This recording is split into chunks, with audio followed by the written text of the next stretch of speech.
So hi guys, in this today's video again, in this today's video I'm going to discuss about the clinical trials protocols and which are the guidelines which are required to follow during the conduction of the clinical trials. Okay, so basically we are know guys how clinical trials are basically conducted in the clinical trial by the particular sponsor.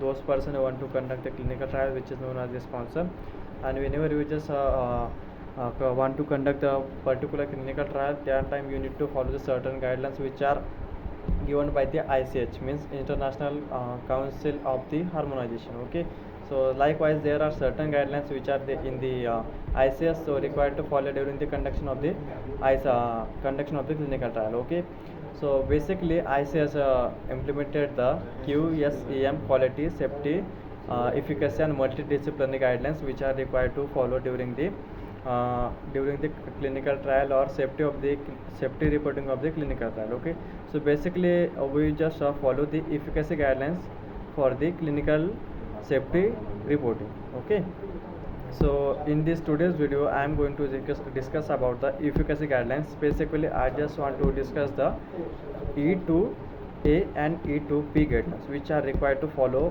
for the safety of the clinical trial report. Okay, so first one is the E2A.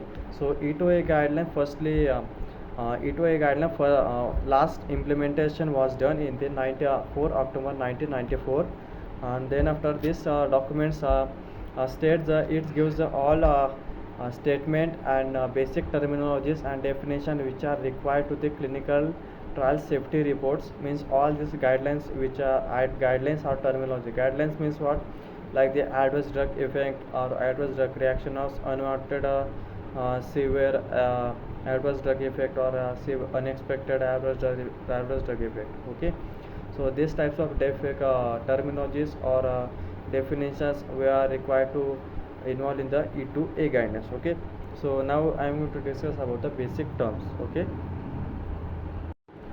so in the particular adverse basic terms, first is the adverse event. So adverse event means what? So after the administration of that particular medicine of that particular person, those person who is suffering from the particular disease. Okay, so after the administration of that particular medicine to that particular patient, so after they having the effect. Okay, means after they taking the medicine of the particular patient, so certain advantages or disadvantages on they happen on the particular patient, so which is known as the adverse drug event. Okay, so next is the adverse drug reaction. Means what? Adverse drug reaction means what?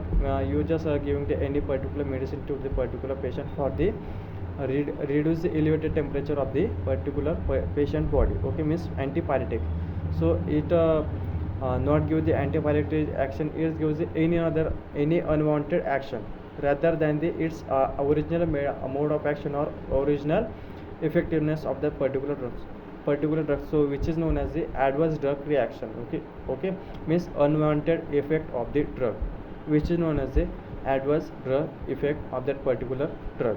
Okay, so next one is the serious adverse effect. Okay, so serious adverse effect means what? So serious adverse effect which are totally based upon the risk of the fatal of that particular patient. Means a basic difference between the adverse drug reaction and the serious adverse drug reaction. So serious adverse drug reactions have the high chances of the death and the fatal of that particular patient. Okay, and the result is involve the life threatening disease or disorder of that particular patient. Okay, so these are the basic terminologies which are guidelines are given in the ICH E2A guideline. Okay, and next is the unexpected adverse drug reaction. Unexpected adverse drug reaction means what? Unexpected means what?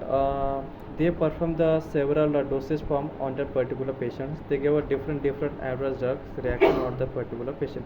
They may be adverse drug event or adverse drug reaction or serious adverse drug reaction. Okay, but sometimes what happens, they also notify the some unexpected adverse drug reactions. Means what? Those adverse drug reaction which are not in their specification range. Okay, or not in their acceptance criteria, means rather than their specification range, so known as the unexpected adverse drug reaction. They also notify in the E2A guideline as well. Okay. So next is the E2B. So E2B, which are the guidelines which are the international standard for the transmitting medical safety of the adverse drug reports, which are basically involves the electronic transmission of individual case safety reports, means ICSRS. Okay, electronic transmission of individual safety report. Okay. So this guideline basically involves those data which we are going to collect during the clinical trial. So they are converted in the electronic format. Okay. So and safety reporting of that particular adverse drug reaction which are investigated to investigate. Okay. And basically in their acceptance criteria of the ICHR, which is the efficient patient suspect report and adverse drug event. Okay. So guys, this is what about the E2A and E2B guidelines, which are required to follow those two guidelines during the safety monitoring of that particular drug in the clinical trial. Okay. So I have you have got the some brief idea regarding the two guidelines which I have told now. So thank you guys.